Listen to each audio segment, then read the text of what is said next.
everyone. Welcome to Family Sundays Online with the Rubin Museum of Art.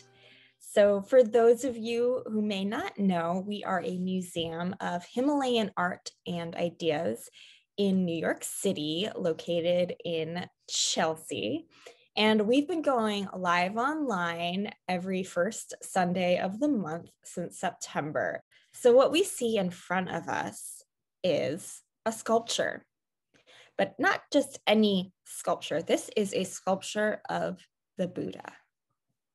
The Buddha is very, very important in Buddhism. So the Buddha in this image is actually sitting underneath the Bodhi tree and is on the verge of something called enlightenment. That means awakening and understanding. This is such an important moment in not just the Buddha's life, but in the Buddhist belief system.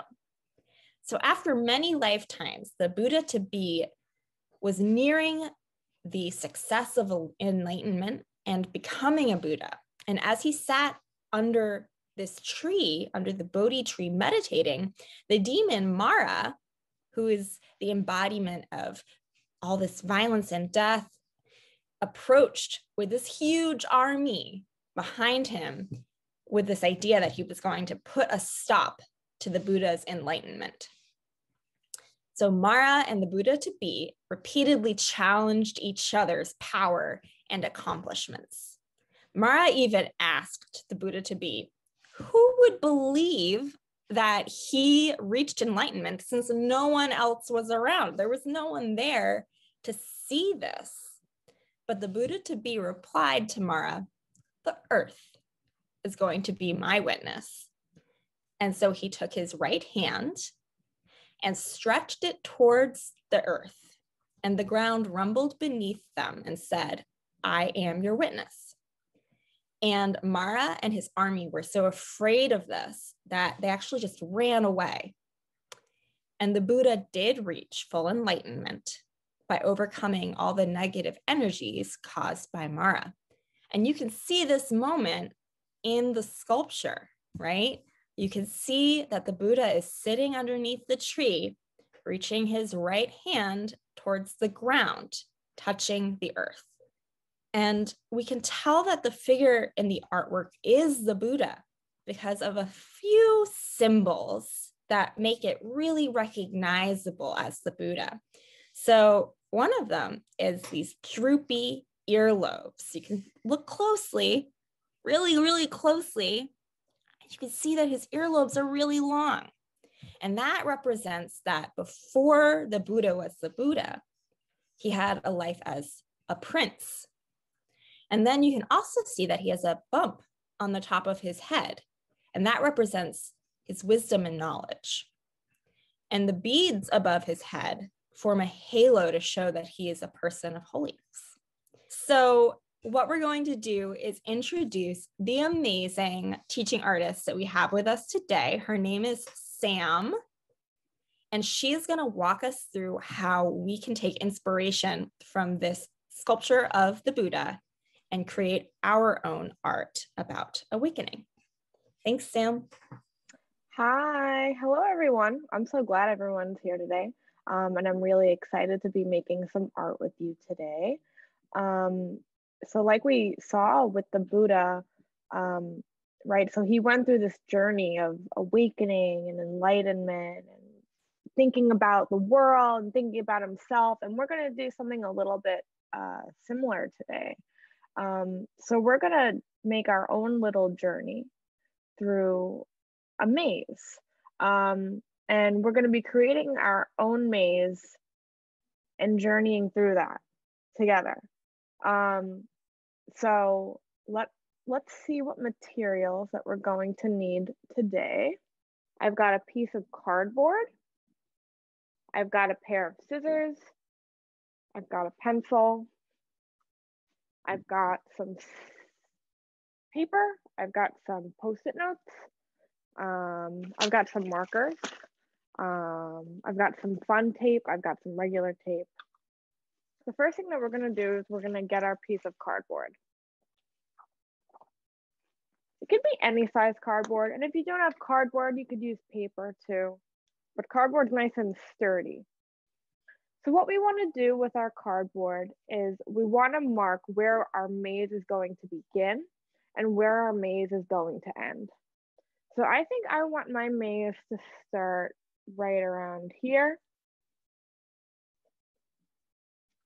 And I want my maze to end on this side over here. Now you don't have to copy where my maze starts and ends. You can put it wherever you want because it's your maze and your journey. The second thing I'm going to do is I'm going to map out how I want my maze to look. So I know that my maze is going to start here and it's going to end here. But a maze isn't just one straight path. There are obstacles in the way. So we don't want to just make one straight path. We want to make our maze maybe a little bit complicated and hard to get through. So I'm going to take about 2 minutes and I'm going to map out the way I want my maze to look.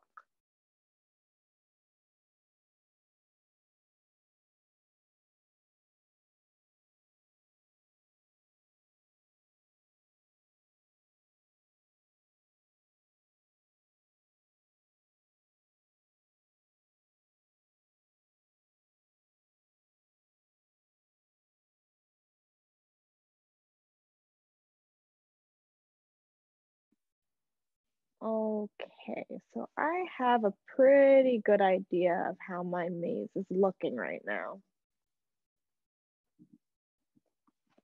Bring it closer to the camera so you guys can see.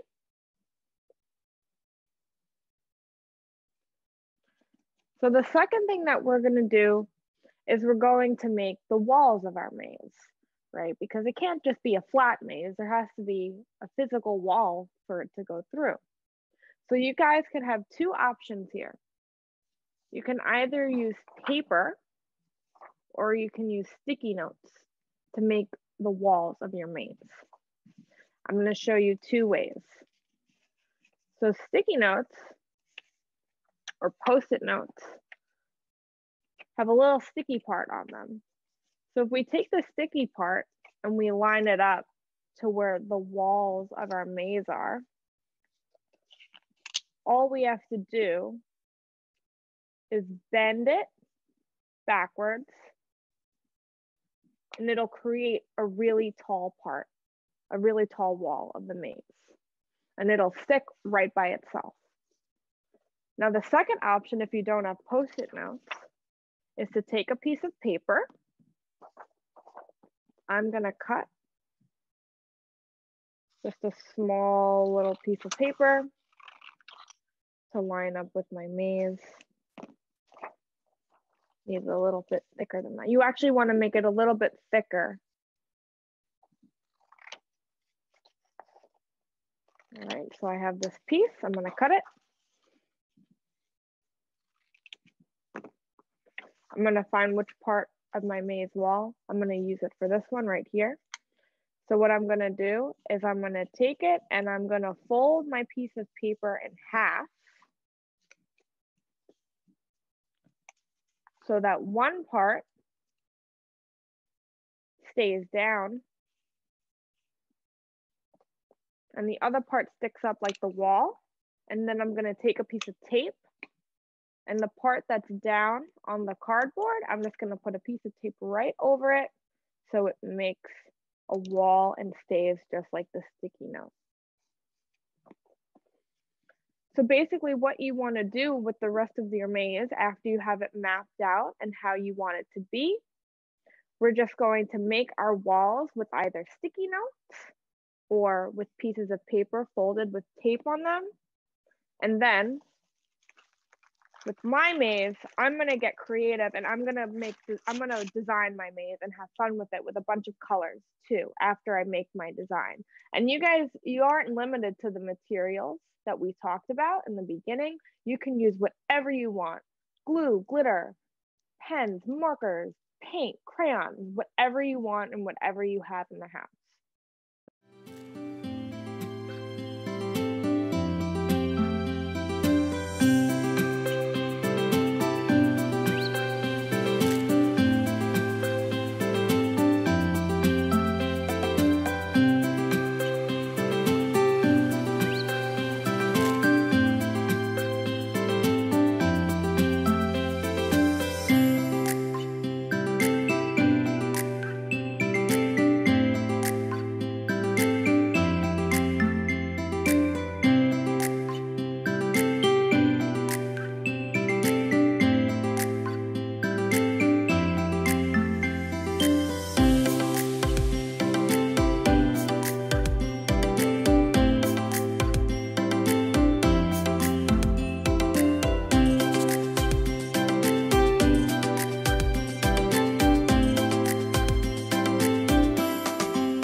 I had a really great time with everyone today making our mazes. I'm really happy with the way that my maze came out, and I'm glad that some of us were able to share. Thank you guys so much for coming and making art with me today. Okay, so that's all the time we have today. Thank you so much for joining us. Don't forget to join our newsletter at rubinmuseum.org/enews and check out our Instagram at Rubin Museum. Bye-bye.